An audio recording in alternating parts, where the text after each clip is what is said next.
Kanchipuram Vakula silks నాణ్యత మా ప్రాధాన్యత. మదీనాగూడ, మియాపూర్, హైదరాబాద్ లో త్వరలో శుభారంభం.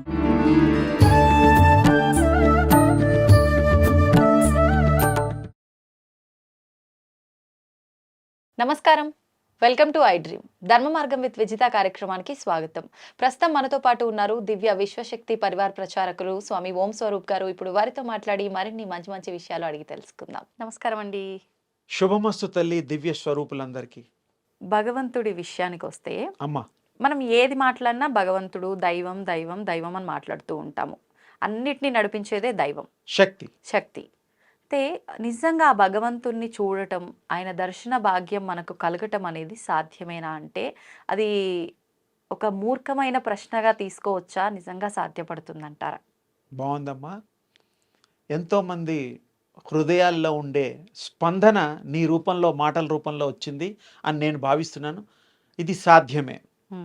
ఒక మనిషిని చూడడం సాధ్యమా? సాధ్యపడుతుంది, కనబడుతుంది కాబట్టి. అవును.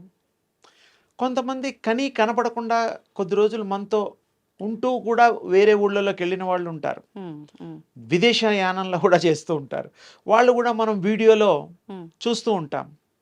ఏదో నంబరో ఏదో ఉంటుంది కదా, అవును, అది కూడా సాధ్యమే. మరి ఇన్ని సాధ్యమైనప్పుడు మన్ని ఇంతగా సృష్టించి ఈ రూపాన్ని ఇచ్చిన ఆ దివ్య శక్తి స్వరూపం కలిగిన భగవంతుడు అసలు ఉండేదే దివ్య శక్తి తేజో రూపంలో ఉంటాడు, అంటే ప్రకాశ రూపంలో ఉంటాడు. ఆయన్ని మనం రోజు కూడా సూర్యనారాయణ రూపంలో చూస్తూనే ఉన్నాం. నిజానికి కనిపించే దైవాలు సూర్యచంద్రులు అంటారు కదా, మనం ఒప్పుకోవాలి.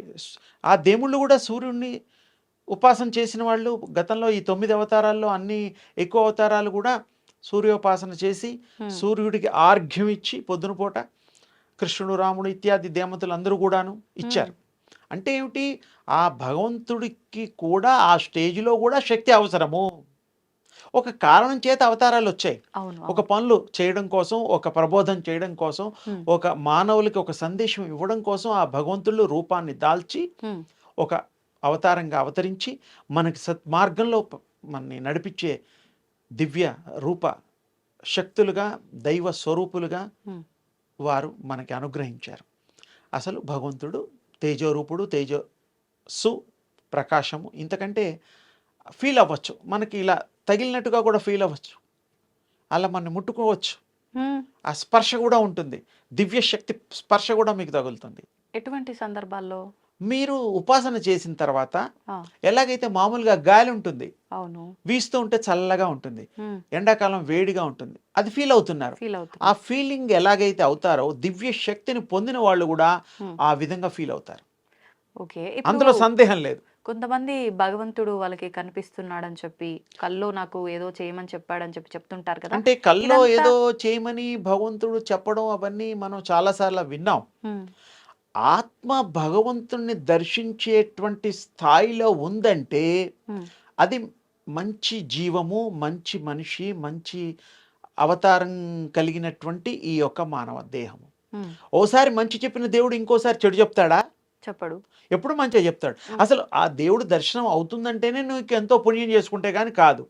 అలాంటి వాళ్ళు ఆ ఒక్క సెకండే కాదు, ఎప్పుడు జీవితాంతం మంచిగా ఉండాలి ఉన్నవాళ్ళే దేవుడి దర్శనం అయినట్టు లెక్క. ఓ రోజు అయింది, ఆ రోజు కల్లో వచ్చింది, ఈ రోజు రాలేదు, ఇప్పుడు ఏం చేయాలంటే అది కానట్టు. ఈయన భ్రమలో బతకడమే, ఊహ. నిజమైన దేవుడు ఒక్కసారి మనకి దర్శనం ఇస్తే మనం కంప్లీట్ లైఫ్ చేంజ్ అయిపోతుంది, డౌటే లేదు. ఒక్కసారి మనకు బలం వచ్చిన తర్వాత బలహీన అవ్వడానికి కొన్ని నెలలు పడుతుందా లేదా? బలం సంపాదించడానికి కూడా అంత టైం పడుతుంది. అవడానికైనా కొద్ది సమయం పడుతుందేమో కానీ బలంగా అవడానికి మాత్రం చాలా సమయం పడుతుంది. అది మనం గ్రహించాలి, తప్పకుండా తప్పదు అది. అలాగే భగవంతుడిని ఆరాధన చేసినప్పుడు, భగవంతుడి శక్తి సంపాదించేటప్పుడు తపస్సు కానీ, ధ్యానము కానీ ఎన్నో రకాల ఉన్నాయి సాధనలు. భగవంతుడు నిజంగా ఏదో ఒక రూపంలో మన పక్కనున్నా కూడా మనం కనిపెట్టలేము అంటుంటారు కదా. అయితే మీరు చెప్పినట్టుగా చూస్తే ఉపాసన చేస్తే భగవంతుడి దర్శన భాగ్యమే కలుగుతుంది అని అంటే కొంచెం అంటే నమ్మశక్యంగా లేదేమో అన్నట్టుగా అనిపించే వాళ్ళకి దానికి నేను మీకు ఉదాహరణలు చెప్తాను, ఏమి సందేహం లేదు. మీరు నేను ఇప్పుడు స్టూడియోలో కూర్చున్నాం, ఇంకెవరో కూడా ఉన్నారు పాపం. మనకు తెలియకుండా ఇక్కడ దేవుడి విషయాలు మాట్లాడుతున్నాం. అవును. గొప్ప విషయం ఏంటంటే దేవుడి పార్టీ అనేది ఆత్మల్లో ఉంటుంది. ఆ, అవి మీకు నాకు కనపడకపోయినా మంచి మాటలు వినడానికి వస్తాయి ఓ ప్రపంచం అంతటా, ఈ స్టూడియోలోనే కాదు. ఆ, ఎలా రామనామం చేస్తూ ఉన్నప్పుడు హనుమంతుడు వెళ్ళి అక్కడ ఉంటాడు అనేటువంటిది ప్రజల్లో ఒక ఉంది నా నమ్మకం. మరి హనుమంతుడు వచ్చాడో లేదో వీళ్ళు చూసారో లేదో తెలియదు, కానీ లేదు. అక్కడ హనుమంతుడు వస్తాడనే ఒక నమ్మకంతో మనం రామనామం చేస్తాం. అవును, సత్యమా? సత్యం. ఇప్పుడు కూడా మనం దేవుడి విషయాలు మాట్లాడుతున్నాం కాబట్టి ఇక్కడ దివ్యాత్మలు మననిద్దరినీ అనుగ్రహించవచ్చు. ఎందుకంటే దేవుడి విషయాలు 10 మందికి చెప్తున్నాం, ఇది ఒక గొప్ప విషయం. దేవుడిని ఎలా చూడాలో చెప్తున్నాం, దేవుడిని ఎలా పొందాలో చెప్తున్నాం, దేవుడు ఎలా అనుగ్రహిస్తాడో కూడా మాట్లాడుతున్నాం. కాబట్టి అది వాళ్ళకి ఇంట్రెస్ట్. ఎందుకంటే వాళ్ళు దేవుడికి దగ్గరగా ఉండే ఆత్మలు అవి. ఆ రూపాలు తేజో రూపాలు ఉన్నాయి మనకి. ఒక మాటలో చెప్పాలంటే ఆరా రూపంలో కూడా ఉండొచ్చు. అంటే మీకు చూడగలిగితే ఆ దివ్య శక్తులను చూడొచ్చు. ఇది ప్రతి ఇంట్లో ఉంటారు, ఈ ప్రపంచంలో ఉంటారు. మన కళ్ళకి కనపడని దివ్య స్వరూపాలు ఉంటాయి. అందుకనే మనం జాగ్రత్తగా ప్రవర్తించాలి. నన్ను ఎవరూ చూడడం లేదు అని పిచ్చి పనులు చేయకూడదు. మనుషులు అవి గమనిస్తాయి, దేవుడు గమనిస్తాడు. సత్యం చెప్పేటప్పుడు మన ఒక్కడికే తెలుసు సత్యం అని ఎదుటివాడికి అబద్ధం చెప్తాం, కానీ దేవుడి దగ్గర అబద్ధం దాస్తామా? దాయలేం. ఆయన అన్నీ వింటాడు. అలాగే ఆయనతో పాటు ఇలాంటి భగవత్ యొక్క శక్తి కలిగినవి కూడా ఆ రూపాలు ఎన్నో ఉంటాయి. అందుకనే మనం వాళ్ళన్నిటి ప్రేమని, వాళ్ళన్నిటి అనుగ్రహాన్ని పొందాలి అంటే ఎప్పుడు సత్యాన్ని పలకాలి. మనకి చెడు జరిగినా కూడా తాత్కాలికంగా జరుగుతుంది, బాధలు తాత్కాలికం. ఒక్కసారి మనం భగవంతుడు శక్తి సంపాదించాక అన్నీ మర్చిపోతాం. మనం మంచే చేస్తాం, శక్తినే ఇస్తాం, శక్తినే పొందుతాం, శక్తి మయం అవుతాం. చాలా తేలిక. ఇప్పుడు మీరు చెప్పినట్లుగా చూస్తే ఏం చేసినా కూడా మనం ఏ పని చేస్తున్నా దానిలో ఏకాగ్రత ఉండాలి, ఖచ్చితంగా ఉండాలి. అయితే చాలా మందిలో ఆ ఏకాగ్రత అనేదే లోపిస్తుంది అంటారు. ఇప్పుడు మీరు చెప్పినట్టుగా శక్తి సంపాదించాలి అన్నా, భగవంతుడిని చూడాలి, భగవంతుడిని చూడాల్సిన మార్గంలో వెళ్ళాలి, తెలుసుకోవాలన్న మార్గంలో వెళ్ళాలన్నా కూడా ఖచ్చితంగా మనం చేస్తున్న పనిపైన ఏకాగ్రత ఖచ్చితంగా ఉండాలి. ఆ ఏకాగ్రత కుదరకపోవటమే ఇప్పుడు పెద్ద సమస్య. ఈ ఏకాగ్రత ఎలా కుదురుతుంది? కుదరడానికి చాలా చిన్న సింపుల్ టెక్నిక్స్ ఉన్నాయి. ఏంటండి అవి? సరే, సూర్యోపాసన గురించి చెప్పాను, అది చేస్తే ఏకాగ్రత కూడా వస్తుంది.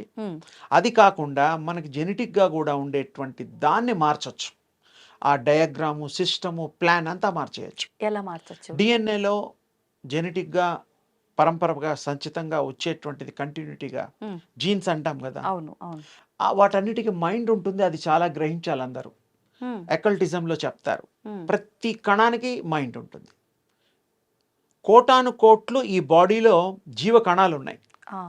అవన్నీ కూడాను ఒక లైన్లో, ఒక కంటిన్యూటీలో గనక మనం తీసుకురాగలిగితే ఆ మైండ్స్లో ఇచ్చే మీరు థాట్ అన్ని జీవ కణాల్లో ఒకే థాట్గా అవుతుంది. అదే ఏకాగ్రత అవుతుంది, తర్వాత అవుతుంది, బిఫోర్ థాట్ కాదు. ఏకాగ్రతగా మనం అనుకుంటున్నది అప్పుడు వస్తుంది. అన్ని కణాలు ఏకమైపోయి అన్ని మైండ్స్ దాని ఉంటాయి కదా. ఏకం బహుశ్యామి, ఏకం అనేకం, తర్వాత సర్వం ఏకం, అవి అయిపోతాయి. ఎలా చేయొచ్చు అంటారు? అంటే కాన్సన్ట్రేషన్ చేస్తూ జపం చేసినా, దృష్టి పెట్టినా, ఒకే వస్తువుని 10 సార్లు స్మరించినా. దాన్ని ఇంకో మంచి మాట ఉంది, ఈ కలియుగంలో భగవంతుడు ఇచ్చినటువంటిది కలవు నామ సంకీర్తనం అని చెప్పారు. ఈ కలియుగంలో ఏదో నామాన్ని మీరు సంకీర్తనంగా చేస్తే, స్మరిస్తే, అది తప్పకుండా మీరు అది పొందుతారు. ఆ ఏకాగ్రత వస్తుంది. ఈ మొత్తం జెనెటిక్గా, జీన్స్గా, డిఎన్ఏలో ఉండేవన్నిటిని కూడా మీరు మార్చచ్చు. ఆ థాట్ వల్ల, ఆ థాట్ క్యారీ ఏవి చేస్తాయి? ఆ జీన్స్ చేస్తాయి. మొత్తం కంప్లీట్ ఎంటైర్ బాడీలో ఉండే జీన్స్ అన్నీ ఆ మైండ్ సెటప్ అయిపోయిన తర్వాత ఏకాగ్రత వచ్చేస్తుంది. 200% వస్తుంది. మీరు చేసి చూస్తే మీకు అర్థమైపోతుంది. అప్పుడు ఏకాగ్రత ఆటోమేటిక్గా కుదురుతుంది. ఏకాగ్రత కోసం కూడా మనం సాధన చేస్తాం. 40 రోజులు, 20 రోజులు, 30 రోజులు చేస్తాం కదా. అలవాటు అవ్వడం కోసం అని కదా అర్థం. Practice to make perfectness. అలాగే బాడీలో ఉండే దాన్ని, సిస్టమ్ని మనం ఏకత్రాటిపై నడిపించేసేదే థాట్. ఆ థాట్ మీరు చేస్తే యు ఆర్ ఎవ్రీథింగ్. యు 100% మీకు ఆ దివ్య శక్తి వచ్చేస్తుంది. ఏకాగ్రత పొందడానికి కావలసిన శక్తి మొదలొస్తుంది, తర్వాత దివ్య శక్తి వస్తుంది. అవి కూడా లేయర్స్ ఉంటాయి, 1 by 1. 1 by 1. ఇవన్నీ సాధ్యమే. ఇవన్నీ ప్రాక్టీస్ చేస్తే మీకు రానిదంటూ లేదు. మానవుడు మహనీయుడవుతాడు, మహనీయుడు దేవుడు అవుతాడు, దేవుడు ఆది పరాశక్తి అవుతాడు. అంటే అంతటా వ్యాపింత చేసేటువంటి శక్తి. ఆది అంటే మొదలు, పర అంటే కంప్లీట్ వరల్డ్లో ఎక్కడ ఖాళీ లేకుండా ఉండగలిగే శక్తి, వ్యాప్తి చెందే శక్తి మయం అన్నమాట. ఓకే, చాలా తేలిగ్గా చెప్పాను మీకు. మీరు తేలిగ్గా చెప్పారు, కానీ ఇదంతా చేయడం అంటే కష్టంతో కూడుకున్నదే.